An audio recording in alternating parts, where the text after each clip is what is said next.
and welcome back to the Misfit Guild, and welcome back to our Dropfleet Commander Beginner Series. And in this episode, we'll be taking a look at the really angry triangles that are the Bioficers.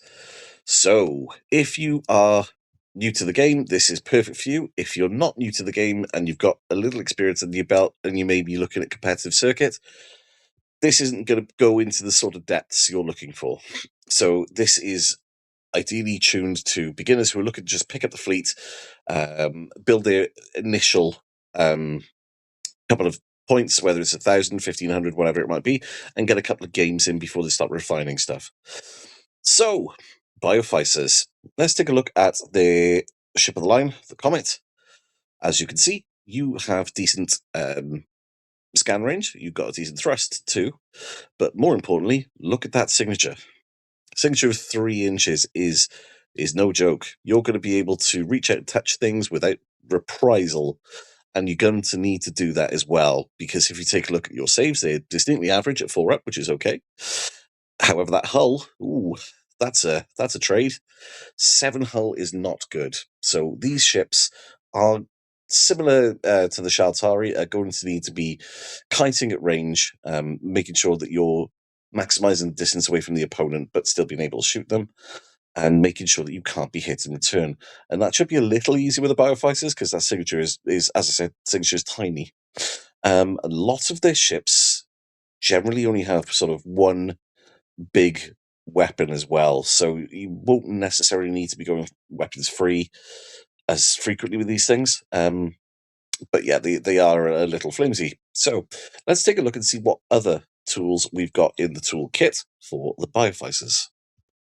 So straight out of the gate, let's address the big old elephant in the room that is cells. So cells are very likely going to be your primary source of drop.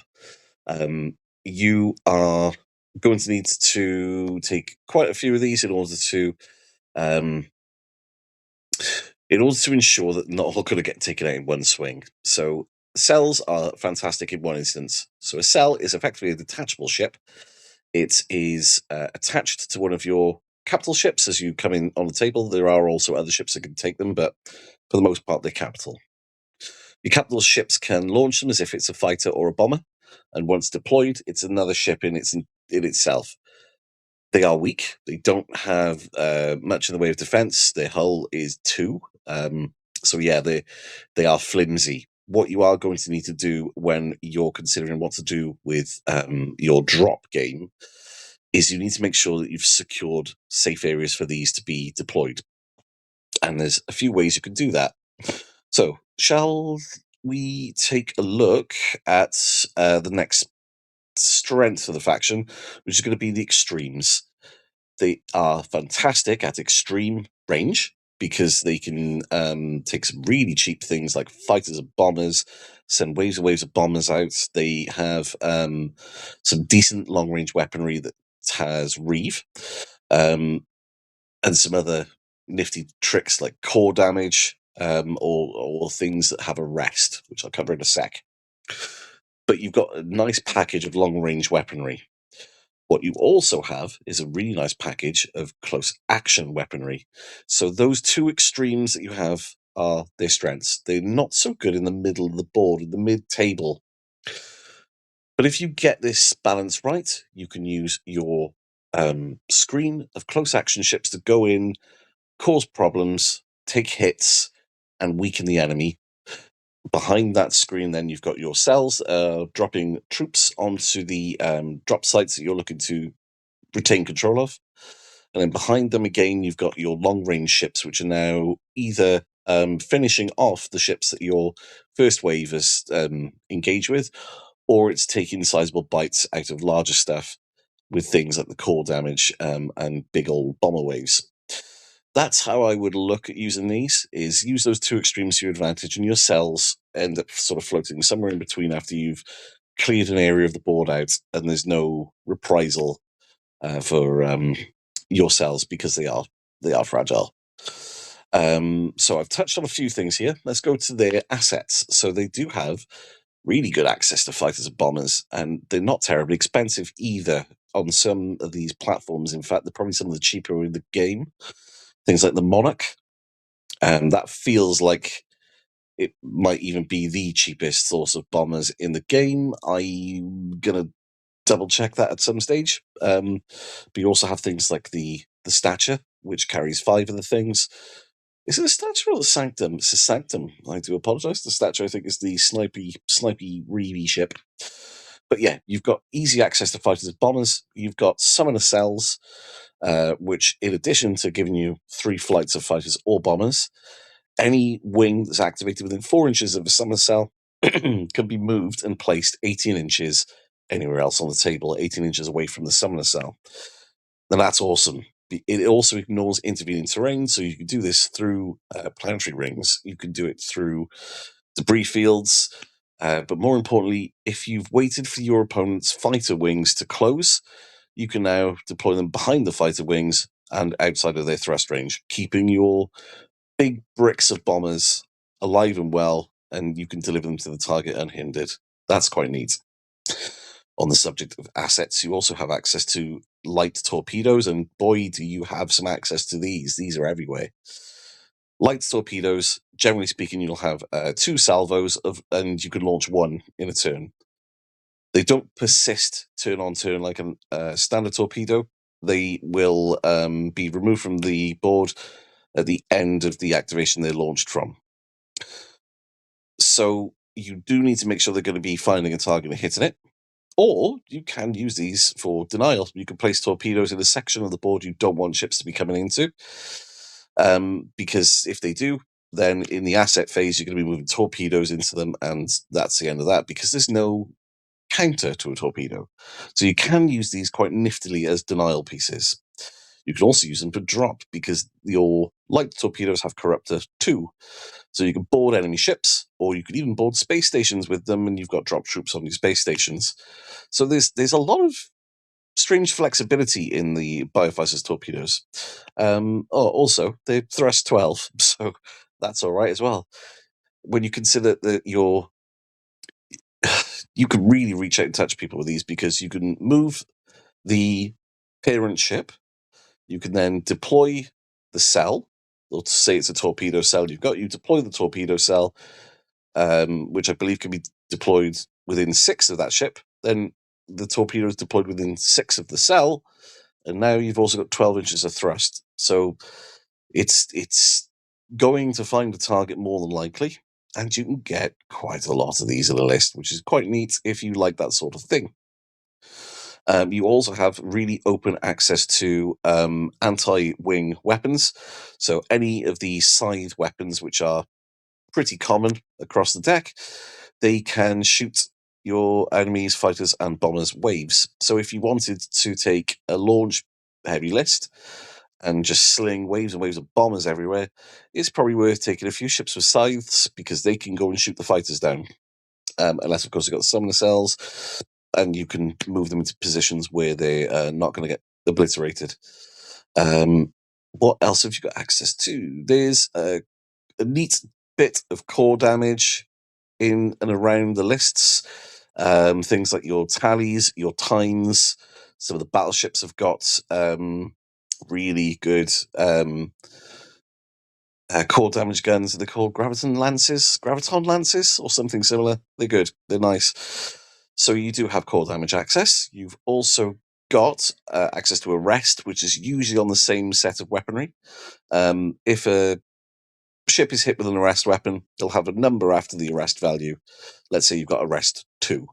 It reduces the thrust value of the target ship by 2 in its next activation, which is not bad when you consider that you're looking to kite the enemy, keep them at arm's length, and prevent them from being able to shoot you in return. So reducing movement, that's okay as well. Have we missed anything glaring? I don't think so. Oh, status. You've got some decent access to status. You've got ghost orbs, which are close action weapons, but they're usually on vessels that want to be in a close action sort of environment anyway. Now, ghost orbs are quite good because, again, you want to be kiting, not taking return fire. So doing things like turning the guns off, that becomes quite nice all of a sudden. Or if you want to be playing the long range I'm sniping game, then you can reduce the saving throws. You can even reduce their thrust value now I think of it. So yeah, ghost orbs are probably something you might want to consider at least having a couple of in your fleet where you can.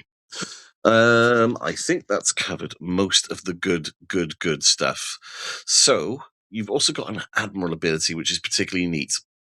Bioficers tend to have either high shot volumes and it'll be piles of dice but really inaccurate, or you'll have very few dice but very accurate attacks, or if you've got a lot of dice that are also accurate, they'll have no way to mitigate saves.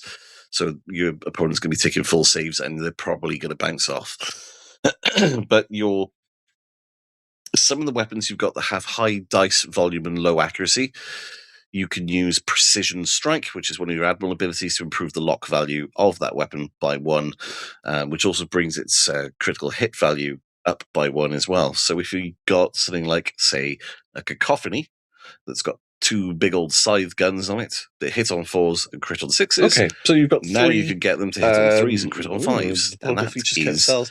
I'm going to say they do. a massive, You've got 3 kinds of cells that you can take ship across your list. So you've got the standard ones that you take in your payload groups, which are going to be your lander cells, which drops 2 bulk landers, Vader cell, which is a bombard attack +1, or a dropship. You've also got torpedo cells, which will give you a salvo of 2 torpedoes with launch 1. You also have the what's the Aegis one called? Prism cells. I'm not sold on these, but try them out. They will give you some Aegis access, but it's got this limited bandwidth rule, which makes it a little less effective than regular Aegis. And for me, it's by the time you figure out the headache of what is going to get the benefit and what isn't, you were probably better off just taking fighters. But yeah, that's my opinion again. You also have the Janitor Tower. Now, the Janitor Tower is slightly different because, unlike the other cells, this one will land on the ground. So it's a deployable feature. And what the Janitor Tower will do is anytime there is a battalion removed from that drop site that it is based on, whether it's friendly or enemy, the Janitor Tower will create 2 friendly battalions on that drop site. It can only do it once per turn, but that's huge, particularly if you're playing against a contested drop site. You've put your Janitor Tower down, and then you've decided to bomb the enemy troops from orbit. All of a sudden, you're bombing their troops and creating your own to replace them, which is neat. You then have some deployable features that are able to be carried by the new battle cruisers, the pocket battleships, and that sort of ilk. One of them is going to bounce ships from atmosphere back into orbit. Now, this is quite nice. I'm going to come back to it later because I've got a list that utilizes this. But yeah, that's a pretty cool ability. Never seen anything like it before, but that's going to really be quite irritating for an opponent to deal with. It's only a 50-50 shot, but God, if it pays off, it's going to be really, really annoying. You also have a what will be effectively a ghost orb on a deployable feature that can fire upwards using escape velocity and slow ships down, turn the guns off, whatever it might be. All right, so let's apply all these hints, tips, tricks, and otherwise acquired knowledge to a list build. So I'm going to build a 1500 point list, and I'm going to use my 3D model. If you don't know what this is, check out the Shaltari video because I do cover it. But effectively, I've split my force into 3 reasonably equal sized chunks. First chunk we have is Denial. Now, in my Denial category, I have put 3 Cipher. I have also put 2 Cache. I have also included a Monarch and a Summoner Cell. The idea being that the Caches have got these, what they're called, light vices. Nice close action weapon, potentially tons of damage, but enough that they can be part of my forward screening force. So these are light cruisers, they're slightly faster than my other options, so I can get them in where they need to go, but I can hold them back until I want to actually start throwing them forward. The 3 Cipher have got a similar objective. Now, 3 Ciphers will tear the absolute guts out of something if they are close enough to proc Scald. They can be quite tasty, and with overcharge, Each of those shots is doing 4 damage each. You will want to make sure you're using something like your precision strike on this group, because hitting on 4s is not so hot, but hitting on 3s, all of a sudden, these become a real force of their own. I've included some launch assets in here with the Summoner Cell and with the Monarch. The idea being that if I need waves of fighters, I can send them wherever I like. However, if fighters are not necessary, they'll most certainly be bombers, which really kind of adds into my delete segment, which I come back to. But they are giving me the option to deny enemy bombers should that be what I need. So then we move on to the drop. Now I've included I believe it's a source. It's a source. Source battle cruiser. This gives me access to some static drop, and they drop pods, which is nice because these are not going to halve when they are on a contested site, unlike a bulk lander. And it also comes with bombard. Now I'm going to lean into this combo quite a lot. And to do so, I have got 2 groups of 4 logic, which do something incredibly similar, just on a smaller scale. So that's going to give me access to 12 drop pods, or potentially 12 invader cells worth of a bombard attack. That's really not bad. So to round this out again, I had some spare points, so I put 3 Janitor Towers in there, which seemed like the obvious choice. With all this bombard going on, the Janitor Towers will be loving that sort of thing. And I've also put 3 Invader Cells in there to give me some other drop and or bombard should I need it. Now on to my attack craft, or the delete segment. I've taken a binary battleship, I do apologize. Now I've taken a battleship because I think the super battleships, you don't get a lot more for the inflated cost. So I have taken the standard one. It can carry my Summoner Cell, which is perfect. And I've chosen the binary over the obvious Bastion option with that big Gravatic Lance, purely because aesthetically, this ship is cool. Look at it. It's like a big old motherboard on the front of a ship. It's all made of guns. It's awesome. I really like the aesthetic of these things. And just to lean into that a little more, I've also taken a pair of the smaller versions, which are diodes. So these are destroyers, same kind of gun, same kind of vibe, rule of cool. I have taken these 3.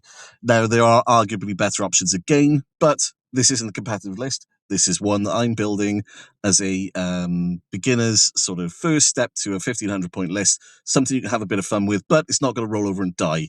So there we have it. We've got the binary, and we've also got the 2 diodes. They are there to really be anti-heavy ship damage sources. So they'll be sniping from the back. They really want to be getting into heavy and colossal sized targets because they're more accurate, which will also proc your penetrator a lot more often and getting that damage through where it wants to go. Now, if you have to use these against something lighter, you also have the option of using your precision strike to make them hit on the 2s instead of the 3s. In addition to this, then, I have also included a cavern. Now, I had some spare points. The cavern adds another 2 flights of bombers, potentially, and it also carries another cell.